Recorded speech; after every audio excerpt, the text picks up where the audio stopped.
Boa noite a todos, sejam bem-vindos. Eu gostaria só de passar uns recados aqui da casa. Quem chegou pela primeira vez, nós temos umas atividades, né? A gente tem palestras e passos todos os dias, né? Domingo, às 10 horas, com evangelização infantil. Quarta-feira, às 14 horas, sábado, às 15, segunda, quinta-feira, às 20h10. Quem quiser chegar um pouco antes, tá? Para estar conhecendo a casa, tem sempre um plantonista para estar batendo um papo. Né? A terça-feira, tratamento de passo para enfermos, depressão e dependência. Tá? Ou à distância também, através de familiares ou amigos. A sexta-feira, às 20 horas, tem grupo de atendimento espiritual e de apoio a dependentes químicos e familiares. Quem tiver contato com essas pessoas, quiser pedir para eles estarem aqui nas sextas-feiras, é só pedir para a gente, tá? Estamos aqui à disposição. Então, todo segundo sábado de cada mês, a partir das 9 horas, a gente entrega 72 cestas básicas. Tem famílias cadastradas aqui, então, cada mês vem 35 famílias, 36 famílias receber as cestas. E a gente faz também uma campanha aqui no centro, quem quiser estar trazendo 1 quilo de alimento, depositando aqui na entrada, auxilia e ajudar nessas cestas básicas, tá bom? E também aos sábados tem uma equipe que leva lanche para essas pessoas que moram na rua, nessa época de frio. A gente leva um chocolate, leva uma sopa. Então, às 5 horas a gente se encontra aqui, prepara os lanches, sai depois distribuir. Quem quiser conhecer também, é um trabalho muito interessante. E assim, a gente acha que às vezes a gente está ajudando as pessoas quando faz isso, né? E a gente vê o quanto a gente é ajudado, tá bom? Então é muito legal esse trabalho. Só um minutinho, por favor. A Pri chegou? Chegou? Se ela quiser.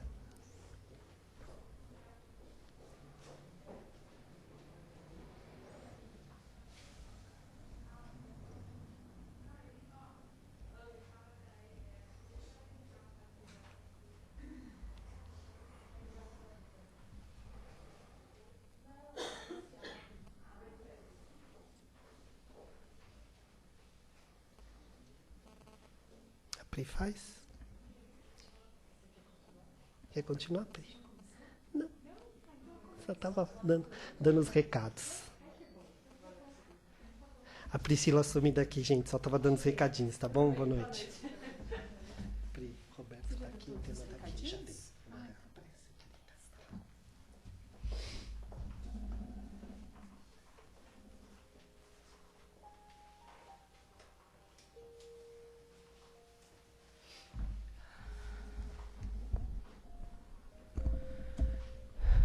Obrigada, meu Deus, por nos trazer aqui mais uma vez, nessa casa amada, junto a esses irmãos tão queridos, que nos olham carinhosamente, assistem todas as nossas necessidades, vontades, dúvidas.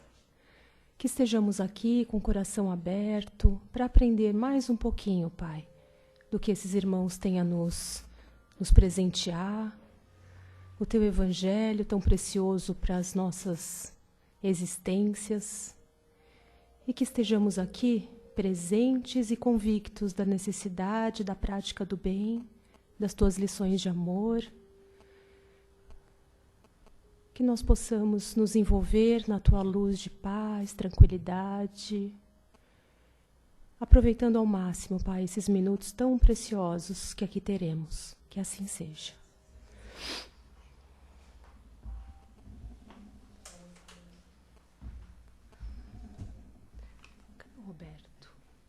Roberto, tudo bem, Roberto? Você voltou, que delícia!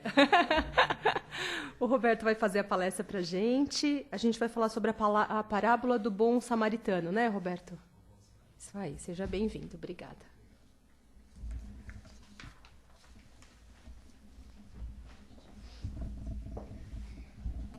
Boa noite a todos. É um prazer e um privilégio estar com vocês todos aqui. Eu agradeço muito a espiritualidade, principalmente ao nosso Mestre Jesus, que me permitiu vir aqui falar um pouquinho sobre as parábolas de Jesus. E hoje eu falo sobre a parábola do bom samaritano. Bom, da onde veio a ideia de falar sobre as parábolas de Jesus? Eu tenho auxiliado uma outra casa espírita na Vila Antonieta, lá na Zona Leste, próxima a São Mateus. E lá foi aberto para mim essa possibilidade de fazer uma palestra, ou 2, ou até mais, por mês, e eu optei pelo tema Parábolas de Jesus. Quando as pessoas pegam a Bíblia e leem as parábolas, ou leem a Bíblia como se fosse um livro, existe uma tentativa de interpretar a parábola ao pé da letra. E vamos ter que lembrar uma coisa. Jesus nos trouxe essas histórias há 2000 anos atrás, onde a humanidade era diferente da nossa. O próprio vocabulário era muito restrito. A gente podia ir na biblioteca, pegar um dicionário de português de 1910 e comparar com o dicionário de português de 2010, 100 anos depois. As nossas palavras duplicaram de volume. E naquela época as pessoas não tinham tantas palavras que pudessem falar. É uma coisa interessante a gente falar disso. Muitos verbos não eram conjugados. Muitas palavras traduzidas do hebreu antigo para a nossa língua, elas têm vários significados. Então torna-se um alto risco a gente interpretar uma parábola de Jesus ao pé da letra. Tá? Isso pode se tornar, muitas vezes, no chamado discurso do ódio, exatamente o oposto que Jesus queria. Então eu comecei a fazer esse trabalho de interpretação de parábolas, não se utilizando somente da Bíblia, mas de muitos livros, inclusive livros de teologia. Essa parábola do bom samaritano, eu usei um livro da Federação Espírita, As Maravilhosas Parábolas de Jesus, do Paulo Alves Godoy, é um livro fino, muito bom de se ler, letra grande para quem enxerga pouco que nem eu. Um dia vocês jovens ficarão bem velhinhos. Existe um livro de um pastor norte-americano chamado Herbert Lockyer. Ele chama Todas as Parábolas de Jesus, é um livro fantástico da gente ler. A nossa Bíblia Sagrada, o Evangelho segundo o Espiritismo e muita pesquisa no São Google. Vocês conhecem São Google. Tudo que a gente procura tem lá. Ontem à noite, eu relendo essa parábola, o que eu havia preparado, eu tive uma outra dúvida. E eu fui encontrar no Google o jeito mais fácil de falar. Então vamos começar então a nossa conversa de hoje, o nosso bate-papo. Lucas, no capítulo 10, versículos 25 a 37, ele conta essa parábola. Então eu vou contar resumidamente essa parábola para lembrar e depois a gente parte para uma discussão. Então chega um doutor da lei. Doutor da lei é um cargo extremamente importante lá naquele tempo. Encontra Jesus, chama ele de mestre. Mestre, que farei para herdar a vida eterna? Ora, Jesus, o Filho de Deus, era a pessoa mais inteligente de toda aquela época. Ele tinha uma inteligência transcendental, um conhecimento, graças à evolução dele, e ele devolve essa pergunta para o próprio doutor da lei e diz: o que é que está escrito na lei? Ou seja, o doutor da lei pergunta o que eu tenho que fazer para chegar no reino dos céus, e ele faz o doutor da lei pensar. Tá? O que está escrito na lei? Ora, o doutor da lei sabe tudo.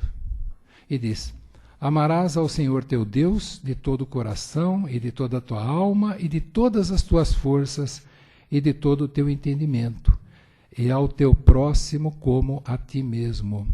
Esse é o primeiro mandamento, né, que Moisés trouxe, não foi isso? Então o doutor da lei sabia a resposta, mas ele queria fazer o quê? Queria dar o nó em Jesus Cristo. Prepotente, né?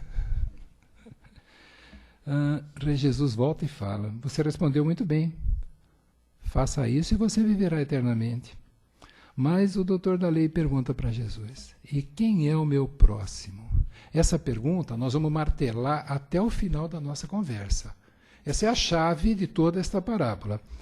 Aí Jesus responde para ele com uma parábola.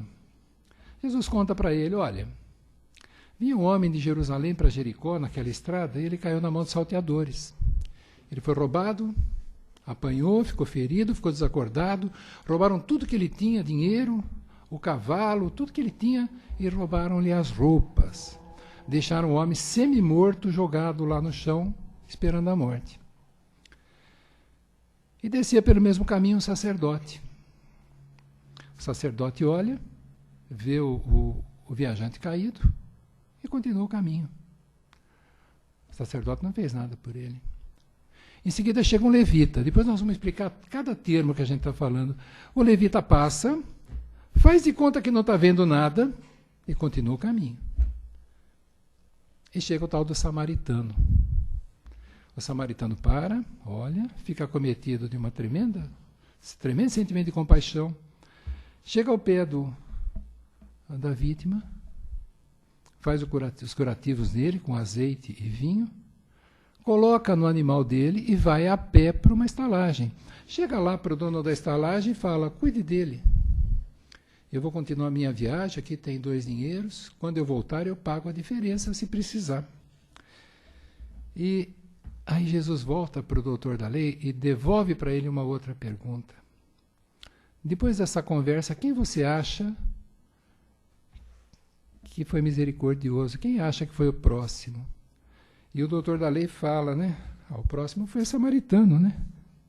Então Jesus fala para ele, tá bom, vá embora, faça da mesma maneira e você vai viver eternamente.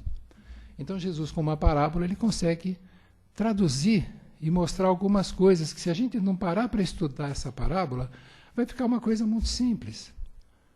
Nós usamos hoje o termo bom samaritano para dizer alguém que ajudou alguém que está caído na rua, alguém que ligou para a polícia quando viu um atropelado, alguém que comprou um remédio para um necessitado, a gente fala é o bom samaritano. E falta a interpretação. Então vamos lá. Primeiro vamos falar de geografia. Estrada Jerusalém-Jericó. Essa estrada tem 24 quilômetros, é uma estrada em declive, para quem desce, né? Declive, para quem sobe aclive, né? É uma estrada tortuosa e rochosa, uma estrada excelente para uma emboscada. Tá? Então, ali havia salteadores. Jerusalém é tida como cidade da paz, a cidade que Deus escolheu para que as pessoas o adorassem e entrassem em comunhão com Ele. A outra ponta é Jericó. Jericó, em Josias a gente encontra, Jericó é a cidade da maldição. Mas é interessante que ela tem boa localização, tem belas palmeiras e é o abrigo dos estudantes sacerdotes que ficavam em Jerusalém. Não dá para entender, né? Como é que uma cidade da maldição é um ponto turístico maravilhoso. Vamos fazer turismo em Jericó, vai ter palmeiras, oásis, camelos, né? Eu fui procurar isso aí e acabei me encontrando no Velho Testamento essa história da maldição de Jericó. Josué resolveu tomar a cidade, conquistar a cidade de Jericó. Quando ele chega com o exército em Jericó, ele descobre os muros são mais altos do que ele podia escalar, são mais grossos do que ele podia perfurar, e os portões são inatingíveis.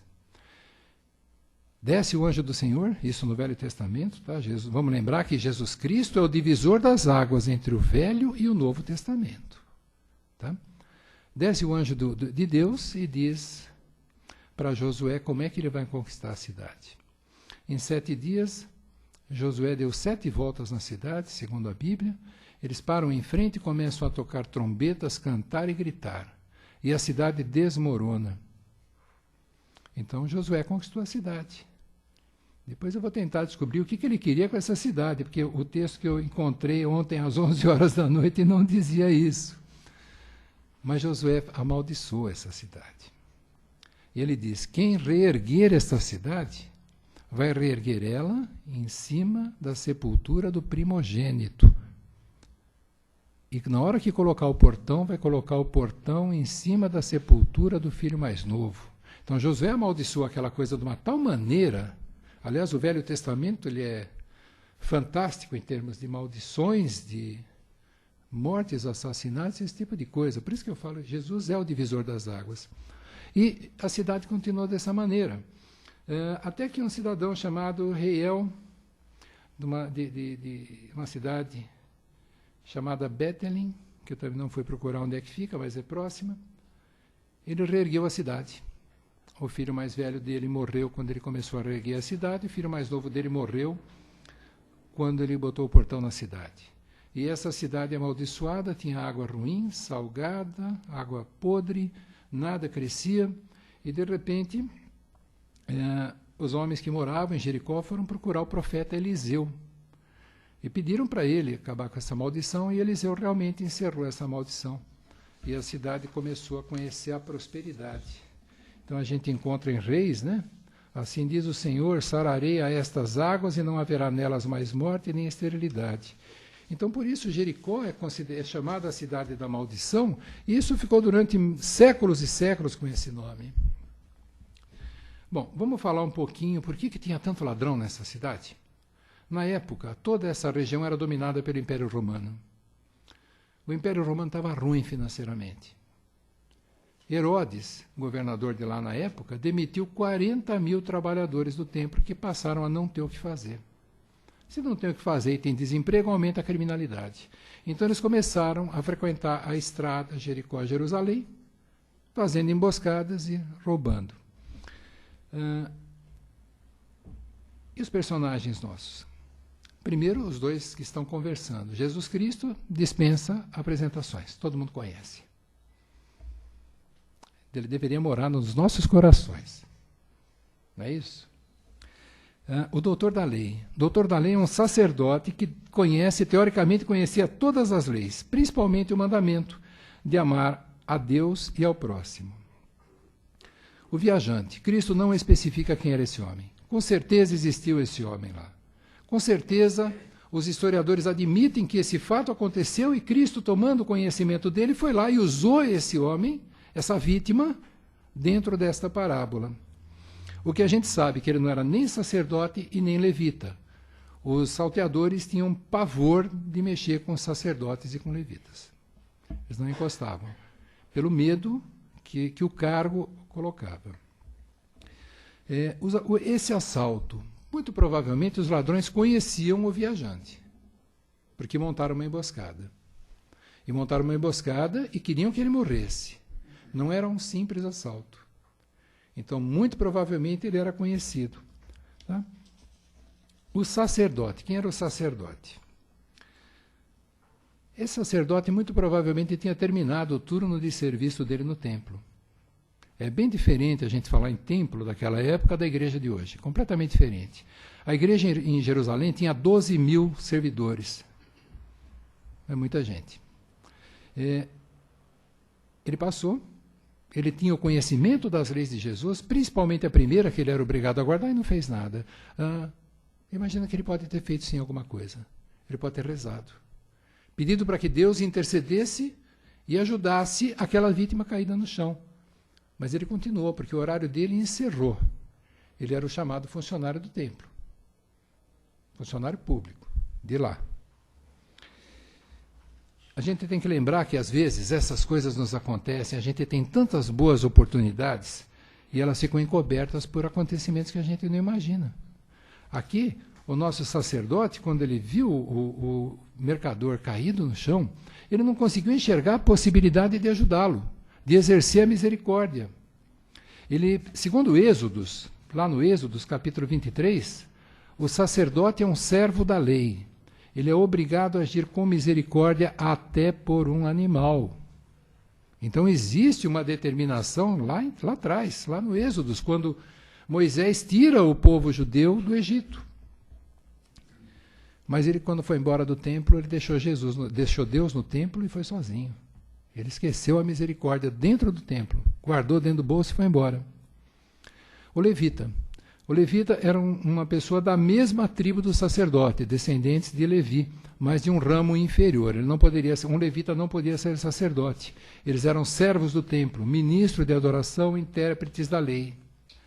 Ele deveria ter ficado ansioso por ajudar também a vítima e não ficou. Ele foi embora.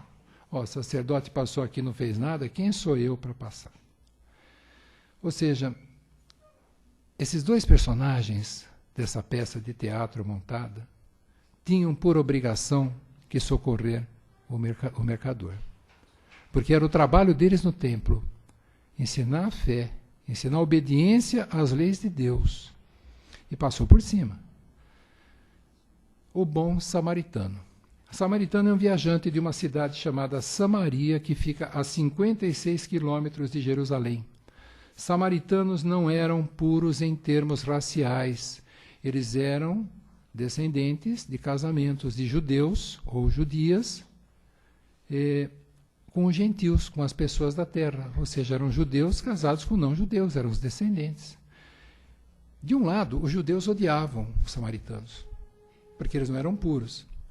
Vocês veem como a história se repete? Isso acontece na Segunda Guerra Mundial, na Alemanha.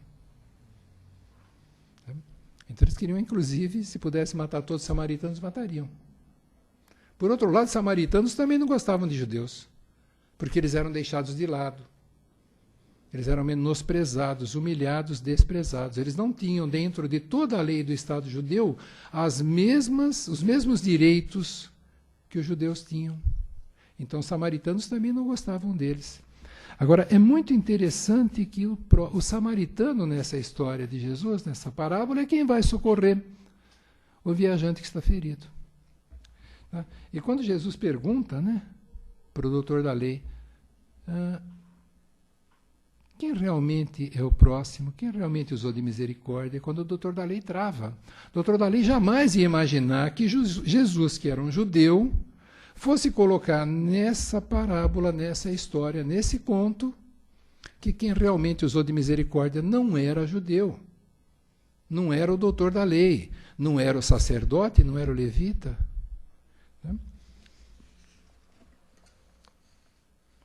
A gente podia falar um monte de coisa mais aqui sobre essa passagem, esse trechinho, né? Vamos lembrar, que nem eu falei no início dessa última parte. Samaritanos e judeus não se cheiravam, não se gostavam. Havia judeus bons e ruins, samaritanos bons e ruins. Como o mundo, se eu fosse dividir em pessoas boas e pessoas ruins, eu deveria de pegar um determinado momento. Eu deveria de pegar, por exemplo, às 8 horas da noite, quantas pessoas boas existem, quantas pessoas ruins existem. Porque todos nós somos bipolares. Agora todo mundo é bonzinho. Lá na igreja também todo mundo é bonzinho. Mas quando a gente sai, à medida que os fatos vão evoluindo, nós tomamos muitas vezes atitudes que a gente tem que ficar depois com um pouquinho de vergonha. Tá? Então todo mundo tem isso de bom, tem isso de ruim. Tá? O samaritano, ele abaixa, limpa as feridas do mercador com azeite e com vinho, coloca em faixa, coloca sobre o animal dele, pega o animal e vai a pé puxando o animal. Ele abdica do transporte dele para levar o samaritano para o estalageiro, para cuidar dele. Naquela época, atadura, vinho e azeite eram usados para tratar ferimentos, não era só condimento de cozinha. Isso todo viajante levava. Tá? O samaritano sabia que estava numa região perigosa, que podia ter ferimento, que podia entrar em luta, e ele leva isso. E ele utiliza isso. Agora, quando se pergunta, quando o doutor da lei pergunta para Jesus, quem é o meu próximo? Jesus de novo devolve a pergunta ao doutor da lei. Quem é o próximo do viajante? E força o doutor da lei a raciocinar como um cristão. Um verdadeiro cristão. Jesus poderia ter perguntado, quem usou de misericórdia com o viajante? Não, ele utilizou as palavras do primeiro mandamento. Tá? Quem é o próximo do viajante? Então Jesus nos mostra que o próximo é aquele a quem demonstramos misericórdia, aquele que nós podemos ajudar e ao mesmo tempo o próximo nos ensina alguma coisa. Ele nos permite que a gente exercite a caridade. Tá? Esse é o grande recado dessa parábola. O primeiro mandamento, amar a Deus sobre todas as coisas e ao próximo como a ti mesmo, a gente cumpre esse mandamento toda vez que ajuda alguém. Toda vez que nós não deixamos alguém sofrendo ali. Nós podemos ajudar de 1000 maneiras. Podemos ajudar com alimento, com roupa, com dinheiro. Podemos ajudar dando um emprego. Podemos ajudar indicando alguma coisa boa. Mas também a gente pode ajudar rezando. A oração é o fio que liga Criador e criatura. A oração com fé Deus ouve. Porque não haveria de ouvir. Tá? Com fé ele ouve e ajuda. O bom samaritano ele prova ser verdadeiramente um próximo nessa parábola. Tem um teólogo chamado Cosmo Lang, né? Que quando a gente fala em amor ao próximo, ele responde: tenha um espírito que vise sempre o interesse do próximo. Então cada pessoa será o seu próximo. O verdadeiro sentimento de ser o próximo não é uma questão de proximidade física, de local, mas é uma questão de amor. Essa é a questão. A verdadeira pergunta não é quem é o meu próximo. A verdadeira pergunta é, eu sou um próximo verdadeiramente? Eu estou agindo como um próximo? Nosso próximo é aquele com quem podemos dividir o nosso amor. Agora a gente vai meditar o finalzinho da história. Eu sei que vocês têm tempo até a noite inteira aqui, mas eu não vou abusar de vocês. Tá? Esse bom samaritano não poderia ser Jesus Cristo curando as nossas feridas espirituais, nos ajudando? Será que esse é o bom samaritano que a gente pode trazer para os nossos dias? Quando a gente está ali com a alma cheia de ferida, com o coração cheio de mágoa, de tristeza, será que a gente não pode esperar o bom samaritano fazer a curva da estrada, nos abraçar, nos carregar no colo? Então, será que Jesus Cristo é o nosso bom samaritano? A gente pode pensar dessa maneira. Esse também pode ser o recado que Jesus Cristo deixou nessa parábola para o ano 2015. Eu sou o seu bom samaritano em 2015.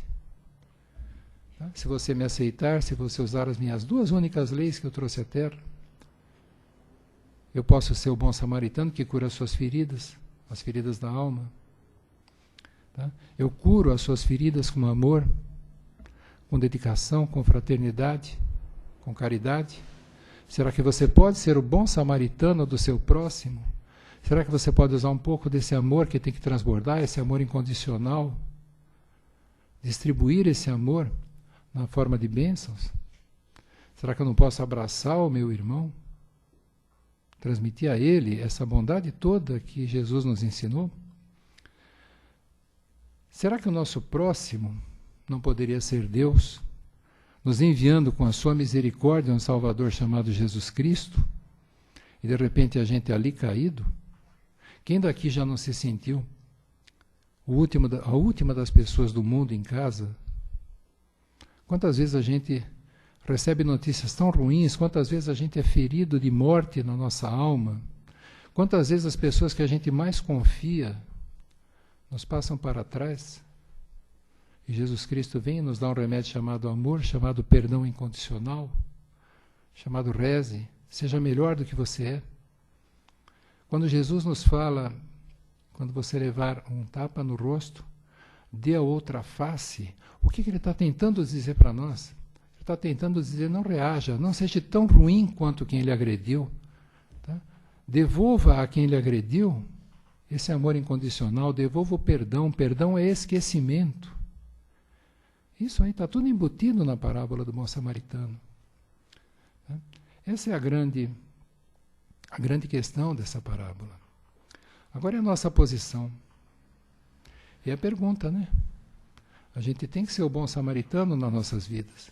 A gente não pode esperar só cair tudo do céu. Tá? A gente tem que lembrar que o nosso Deus não nos deve nada. Por isso ele é misericordioso. Nós devemos a Ele a nossa vida. Por isso a gente tem que ser bom. Então, senhores, meus irmãos, vamos lembrar, né? Para ser o bom samaritano, nós temos que ajudar quem precisa. Quando a gente reza por alguém que a gente viu morrer no Oriente Médio, ou alguém que está sofrendo a fome lá na Etiópia, quando a gente ajuda com alguma coisa, com o nosso coração, com a nossa oração, ou se a gente pode ajudar financeiramente, agora a gente vai levar o que dessa terra? Nós temos uma balança, né? Quando a gente... eu detesto o termo desencarne, viu? Quando a gente morrer, tem uma balança que vai pesar o que a gente fez de bom e o que a gente fez de ruim, né? Vamos levar o que a gente fez de bom, que o resto vai ficar tudo aqui. Tá? Vamos ajudar, pessoal. Vamos ajudar. Vamos ser que nem Jesus Cristo. Jesus não estava preocupado com a raça da pessoa, com a cor, com o credo, com a posição social, com a religião. Ele não estava preocupado se a pessoa estava cheia de ferida. Ele estava preocupado com a fé que ela tinha, com o amor que ele podia doar. Essa é a parte mais importante. Meus irmãos, eu já falei bastante por hoje. Eu fiquei muito contente de falar aqui com vocês. As palestras têm que ser curtas para vocês não dormirem. Tá? E eu estou muito feliz por ter estado aqui. Muito obrigado.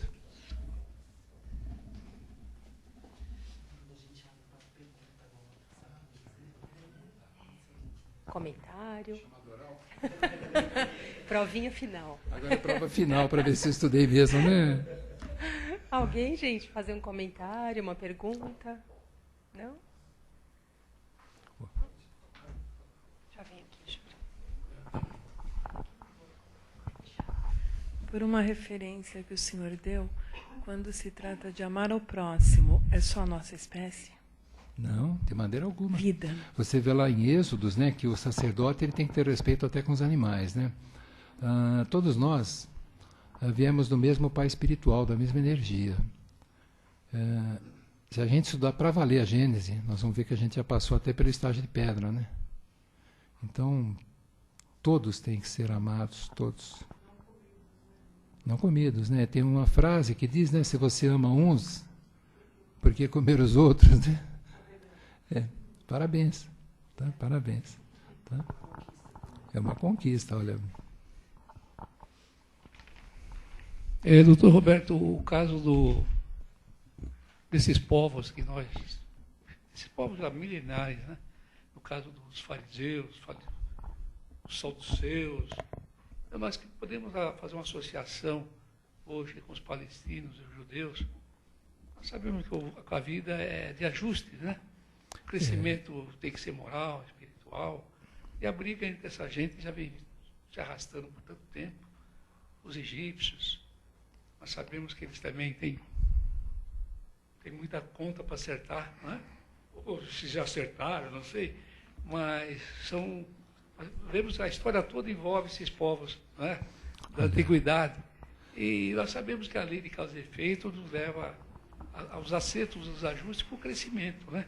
Então, esses povos continuam se degradando. Acreditamos, pelo que nós estudamos no Espiritismo, que esse pessoal continua se engafinhando porque não se perdoaram, continuam uns matando os outros. Nós vemos as guerras cesarianas da Rússia, milhões de pessoas foram trucidadas. Nós vemos os judeus, os alemães.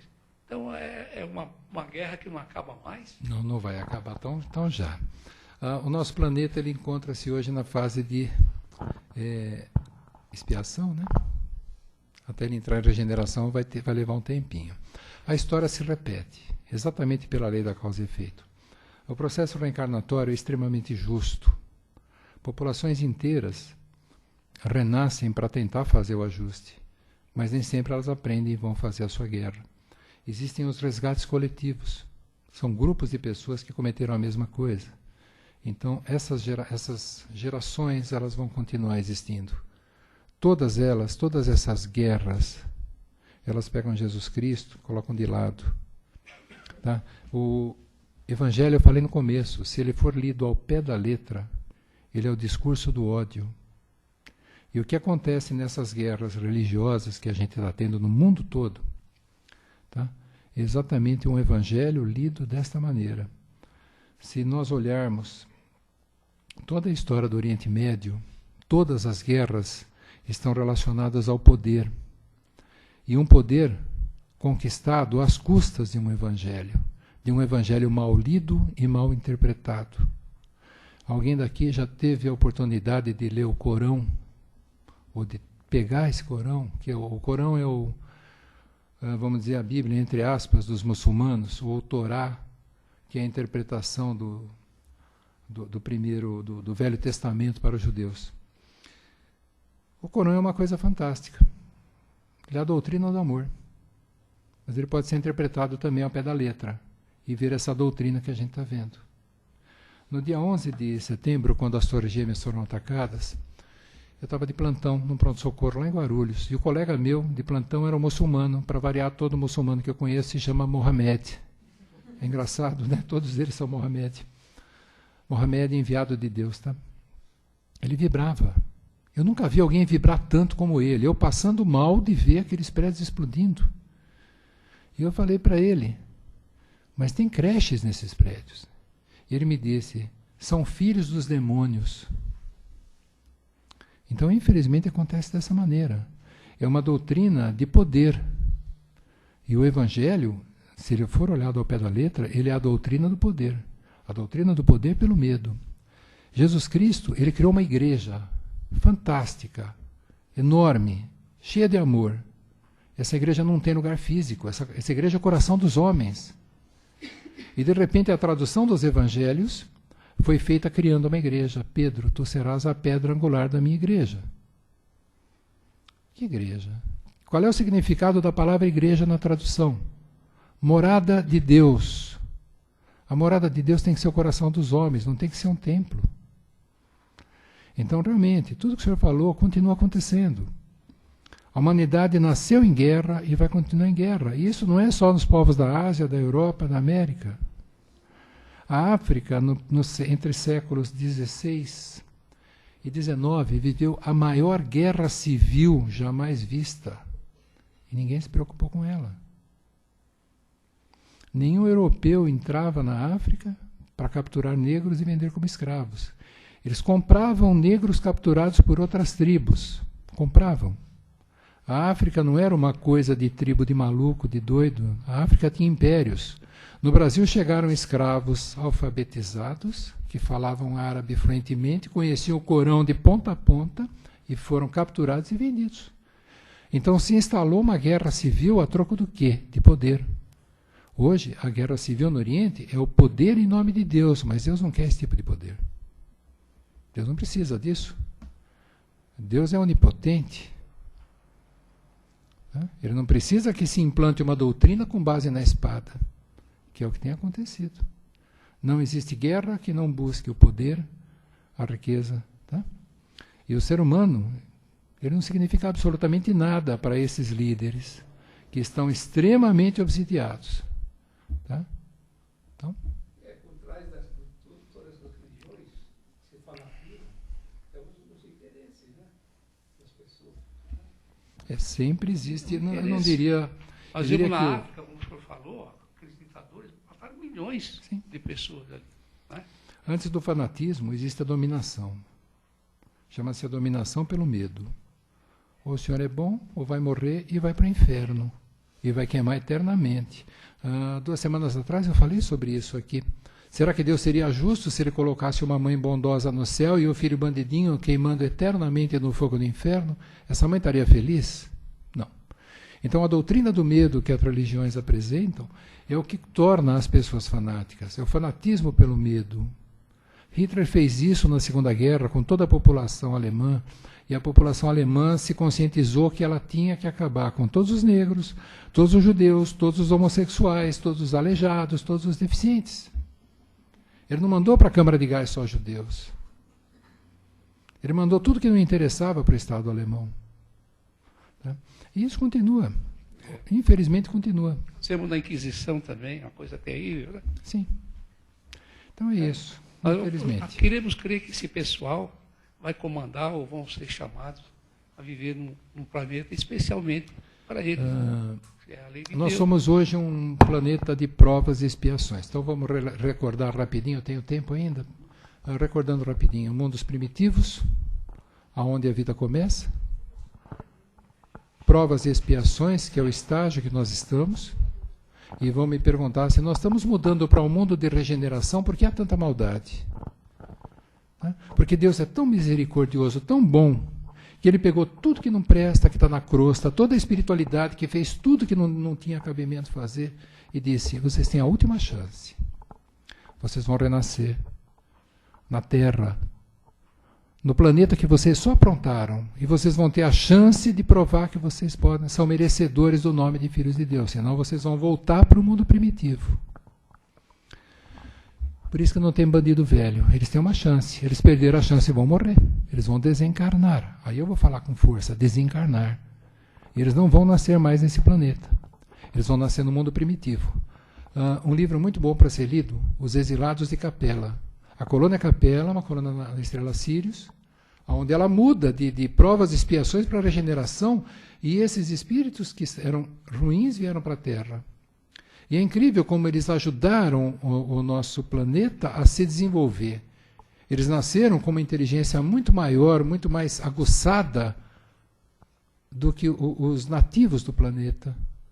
E com isso eles acabaram trazendo para cá todo o conhecimento que a gente tem. Tá? A chance de serem bons novamente. Então isso vai acontecer, está acontecendo agora. A gente não sabe se em 1, 2 ou 10 ou 20 gerações o planeta muda. Sim. Só para meditar em casa, os santos eram santos porque eram bons ou porque conheceram e depuraram todo o mal que havia? Então, só para complementar, né, encerrar, que eu sei que o tempo está, é só para dizer que a gente e E a nossa religião traz isso para a gente, a nossa evolução. Né? E saber que existem essas coisas, que cada um está num momento, né, de evolução, mas já tem muita coisa boa. Né? Somente nós que estamos aqui, né, já estamos depurando o nosso mal, já conseguimos fluir um pouquinho. Só a gente se apegar cada vez mais, né, em Jesus, fazer o bem. Que é o que ele fala, o Evangelho inteirinho, ele fala isso, né? A gente vai bater e terminar no mesmo lugar. Amar a Deus sobre todas as coisas e ao próximo como a ti mesmo, e não fazer ao próximo aquilo que não quer que te façam. Essa é a mensagem. Tá? De nada. Vamos sim. Se Deus quiser.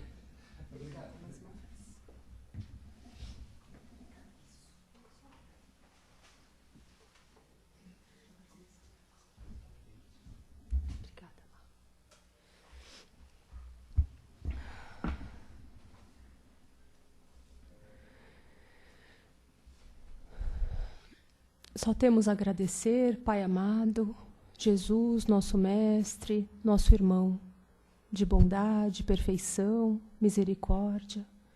Só temos a agradecer tudo que recebemos e principalmente a chance da vida, Pai. Essa chance bendita da reparação. Vamos agora vibrar com muito amor, muito respeito e muito carinho a todos os nossos irmãos perante o Pai, que passam por qualquer tipo de dor, de sofrimento, de abandono. Seja essa dor, Pai querido, física, moral, espiritual. Esses irmãozinhos amados que perderam a fé, já não conseguem mais pronunciar o seu santo nome. Vamos vibrar pela paz, pelo equilíbrio e pelo alívio das guerras no mundo. Saibamos da nossa responsabilidade em vibrar sempre por todos esses irmãos, assim como imploramos também que vibrem por nós nas nossas horas de deslizes, desespero, dor. Obrigada, Pai, por tudo que a gente recebe, que saiamos daqui aliviados, felizes e que possamos ser lá fora um pouquinho do que somos dentro das casas de oração, aqui reunidos como uma família, com paz no coração, com felicidade e com agradecimento. Que essas sensações sejam diárias e constantes em todas os nossos momentos de vida. Que assim seja, graças a Deus.